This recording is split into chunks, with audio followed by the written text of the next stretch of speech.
Hi dear friends, Assalamu alaikum. Welcome back to my channel. ഇന്ന് നല്ല soft ആയിട്ടുള്ള Kerala പൊറോട്ടയുടെ recipe ആയിട്ടാണ് ഞാൻ വന്നിട്ടുള്ളത്.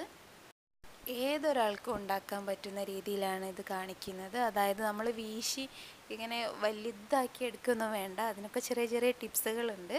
അതൊക്കെ ഈ വീഡിയോയിൽ ഉൾപ്പെടുത്തിയിട്ടുണ്ട്.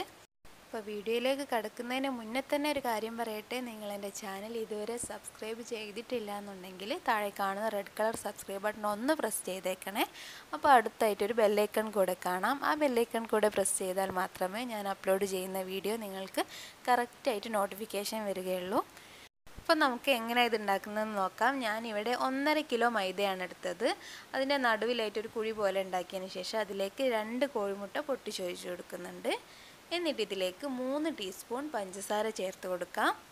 പിന്നെ വേണ്ടത് ആവശ്യത്തിനുള്ള ഉപ്പാണ്. ഞാനൊരു 1.25 ടീസ്പൂണോളം ഉപ്പ് ചേർത്തിട്ടുണ്ട്. ഇനി ഇതിലേക്ക് വേണ്ടത് 1/4 ടീസ്പൂണോളം അപ്പക്കാരാണ്. അപ്പക്കാരം കൂടി പോകരുത്, ഒരു 1/4 ടീസ്പൂൺ മതി. എന്നിട്ട് ഇത് നല്ലപോലെ കൈകൊണ്ട് മിക്സ് ചെയ്തെടുക്കാം.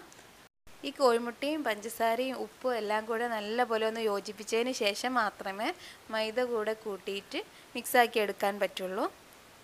ഇപ്പോൾ ഇത് നല്ലപോലെ മിക്സായി വന്നിട്ടുണ്ട്. ഇനി ഇത് പൊടിയിലേക്ക് കൂട്ടി കുഴയ്ക്കാം. പൊടിയുടെ എല്ലാ ഭാഗത്തും എത്തുന്ന രീതിയിൽ നല്ലപോലെ ഒന്ന് മിക്സാക്കി എടുക്കണം. നമ്മൾ പൊറോട്ടയൊക്കെ ഉണ്ടാക്കുന്ന സമയത്ത് പൊടി കുഴയ്ക്കുമ്പം കൗണ്ടർ ടോപ്പിൽ വെച്ച് കുഴയ്ക്കുന്നതാണ് ഏറ്റവും നല്ലത്. നമുക്ക് എങ്കിലേ നല്ലപോലെ ഇങ്ങോട്ട് കുഴച്ചെടുക്കാൻ കഴിയുള്ളൂ. ഇനി ഇതിലേക്ക് കുറച്ചായി വെള്ളം ചേർത്ത് നല്ലപോലെ കുഴച്ചെടുക്കണം. നമ്മൾ ഈ കുഴച്ചെടുക്കുന്നത് എത്രത്തോളം നന്നായിട്ട് കുറച്ച് സമയമെടുത്ത് കുഴച്ചെടുക്കുക, അത്രയും പൊറോട്ട സോഫ്റ്റായി വരും. നല്ലപോലെ തന്നെ കുഴച്ചെടുക്കാൻ ശ്രദ്ധിക്കുക. ഇത് കുഴച്ചെടുക്കാൻ വേണ്ടിയിട്ട് പച്ചവെള്ളമാണ് ഉപയോഗിച്ചിട്ടുള്ളത്. നല്ല ടൈറ്റ് ആയിട്ടുള്ള മാവല്ല നമുക്ക് വേണ്ടത്, നല്ല സോഫ്റ്റ് ആയിട്ടുള്ളൊരു മാവാണ് വേണ്ടത്. ഇതാ ഞാനിപ്പോൾ കുഴച്ചെടുത്തിട്ടുണ്ട്, കണ്ടല്ലോ, ഇത്രയും സോഫ്റ്റ് ആയിട്ടുള്ളൊരു മാവാണ്. എന്നിട്ട് ഇതിൻ്റെ മുകളിൽ ഓയിൽ തടവിയതിന് ശേഷം ഇതുപോലെ ഉള്ളിലേക്കാക്കി ഒന്ന് ഷേപ്പാക്കി കൊടുക്കണം. എന്നിട്ടൊരു നനഞ്ഞ തോർത്തുമുണ്ടോ എന്തെങ്കിലും നല്ലൊരു തുണി കൊണ്ട് ഇത് മൂടി വെക്കാം. ഒരു അരമണിക്കൂർ റെസ്റ്റ് ചെയ്യാൻ മാറ്റി വെക്കാം. ഇപ്പോൾ ഒരു അരമണിക്കൂറായിട്ടുണ്ട്. ഇനി ഇത് നമുക്ക് ഓരോരോ ബോൾസാക്കി എടുക്കണം. ഒരു കത്തി വെച്ച് കട്ട് ചെയ്തെടുത്താൽ മതിയാകും. ഒരു വലിയ ബോൾസാക്കാം. നമുക്ക് ഈ ഒരു ബോളിൽ നിന്ന് 2 പൊറോട്ട എടുക്കുന്ന രീതിയിൽ വേണം കട്ട് ചെയ്തെടുക്കാനായിട്ട്.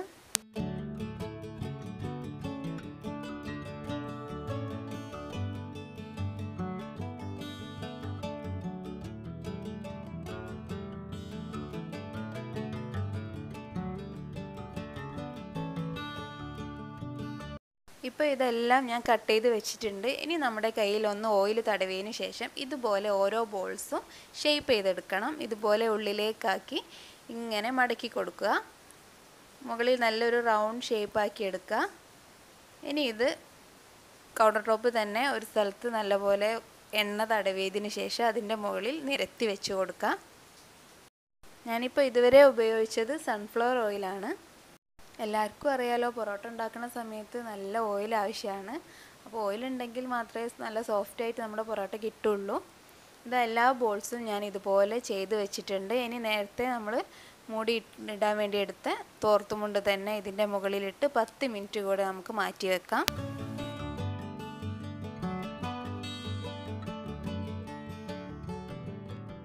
ഇപ്പോൾ 10 മിനിറ്റൊക്കെ കഴിഞ്ഞിട്ടുണ്ട്. ഇനി നമുക്ക് ഓരോ ബോൾസും വീശിയെടുക്കണം. അതിന് വേണ്ടിയിട്ട് കുറച്ച് ഡാൽഡ ചൂടാക്കി എടുത്തിട്ടുണ്ട്. അതിൻ്റെ കൂടെ ഓയിലും കൂടെ മിക്സ് ചെയ്തിട്ടാണ് എടുത്തത്. ഇതുവരെ ഡാൽഡ ഉപയോഗിച്ചിട്ടില്ലായിരുന്നു. ഇനി മുതൽ കുറച്ച് ഡാൽഡ കൂടെ ചേർത്ത് കൊടുക്കുക. എന്നാൽ അതിൻ്റെ കറക്റ്റ് ടേസ്റ്റ് ഇങ്ങോട്ട് വരുള്ളൂ. ആദ്യം ഒന്ന് അടിയിൽ ഓയിൽ തടവിയതിന് ശേഷം ഓരോ ബോൾസും എടുത്ത് ഇതുപോലെ കൈകൊണ്ട് പരത്തിയെടുക്കുക. സൈഡിൽ കട്ടി കുറഞ്ഞാലും വേണ്ടില്ല, നടുവിൽ കുറച്ച് കട്ടി വേണം. എങ്കിലേ നമ്മൾ ഇതുപോലെ വീശിയെടുക്കുമ്പോൾ പൊട്ടിപ്പോകാതിരിക്കുള്ളൂ. നിങ്ങളെക്കൊണ്ട് പറ്റുന്ന രീതിയിൽ വീശിയെടുത്താൽ മതി. ബാക്കിയുള്ള ഭാഗമൊക്കെ ഇതുപോലെ ഇങ്ങനെ വലിച്ച് നീട്ടി നമുക്ക് അവിടെ ഇങ്ങനെ പരത്തി കൊടുക്കാം. നമുക്ക് എത്രത്തോളം വലിച്ച് നീട്ടാൻ പറ്റും അതുപോലെ വലിച്ച് നീട്ടി കൊടുക്കാം. പെട്ടെന്ന് തന്നെ ചെയ്തെടുക്കാം. എന്നിട്ട് ഇതുപോലെ 2ആയി കട്ട് ചെയ്തതിന് ശേഷം ഓരോന്നും ഇതുപോലെ ചുരുട്ടിയെടുക്കാം. ചുരുട്ടിയെടുത്ത് ലാസ്റ്റ് വരുന്ന ഭാഗം ഇതിൻ്റെ അടിഭാഗത്തേക്ക് വെച്ച് കൊടുക്കണം.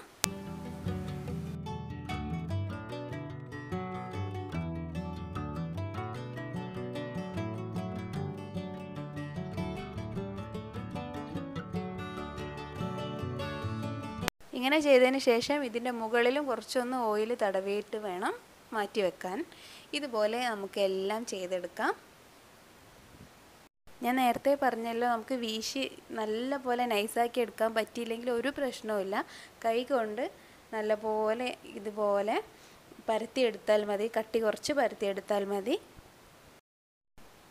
എല്ലാ ബോൾസും ഇതുപോലെ ചുറ്റിച്ച് വെച്ചിട്ടുണ്ട്.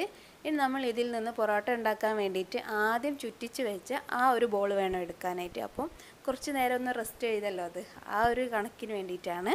എന്നിട്ട് അതിൻ്റെ മുകളിൽ കുറച്ചൊന്ന് കയ്യിൽ ഓയിൽ തടവിയതിന് ശേഷം ഇതുപോലെ കൈ കൊണ്ട് പരത്തി കൊടുക്കാം. ബാക്കിയുള്ളതെല്ലാം തുണി കൊണ്ട് എപ്പോഴും കവർ ചെയ്ത് വെക്കണം.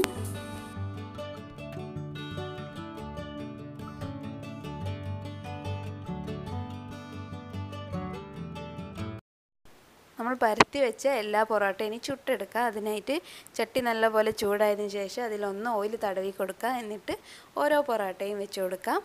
ഇതിൻ്റെ മുകളിൽ കുറച്ച് ഓയിലൊന്ന് ഒഴിച്ച് കൊടുക്കണം. ഒരു ഭാഗം കുറച്ച് വെന്ത ശേഷം നമുക്ക് തിരിച്ചും മറിച്ചൊക്കെ ഇട്ട് ഓയിൽ വേണ്ടപ്പോൾ ആവശ്യമുള്ള സമയത്ത് ഓയിലൊന്ന് ഒഴിച്ച് കൊടുക്കണം. എന്നിട്ട് നല്ലപോലെ മൊരിയിച്ചെടുക്കണം. രണ്ട് സൈഡും വെന്ത് ഇതുപോലെ കളറ് മാറി വരുന്ന സമയത്ത് നമുക്ക് കല്ലിൽ നിന്ന് മാറ്റാം. ഒരു 3-4 പൊറോട്ട ആയതിനു ശേഷം ഒരുമിച്ച് ഇതുപോലെ അടിച്ചെടുത്താൽ മതി. ചൂടോടുകൂടി തന്നെ അടിച്ചെടുക്കണം. ഇതാ കണ്ടല്ലോ, നല്ല സോഫ്റ്റ് ആയിട്ടുള്ള പൊറോട്ട ഇവിടെ റെഡി ആയിട്ടുണ്ട്. നല്ലപോലെ ലെയറുകളൊക്കെ വന്നിട്ടുണ്ട്. നല്ല സോഫ്റ്റ് ആയിട്ടുള്ള ചൂട് പൊറോട്ട ഇവിടെ റെഡിയാണ്. അപ്പോൾ എല്ലാവരും ട്രൈ ചെയ്ത് നോക്കുക. സിമ്പിളായിട്ട് ഉണ്ടാക്കാവുന്നതേ ഉള്ളൂ. ഇത് കുഴച്ചെടുക്കുന്ന സമയത്തൊന്ന് ശ്രദ്ധിച്ചാൽ മതി. മാവ് അധികം ടൈറ്റായി പോരുത്, കുറച്ച് ലൂസാവണം. എന്ന് വിചാരിച്ച് കൂടുതൽ ലൂസാവുകയും ചെയ്യരുത്. അപ്പോൾ പിന്നെ നമുക്ക് ഇതുപോലെ പരത്തിയെടുക്കാൻ പറ്റില്ല. അപ്പോൾ എല്ലാവരും ഒന്ന് ട്രൈ ചെയ്ത് നോക്കിയിട്ട് അഭിപ്രായങ്ങൾ പറയണം.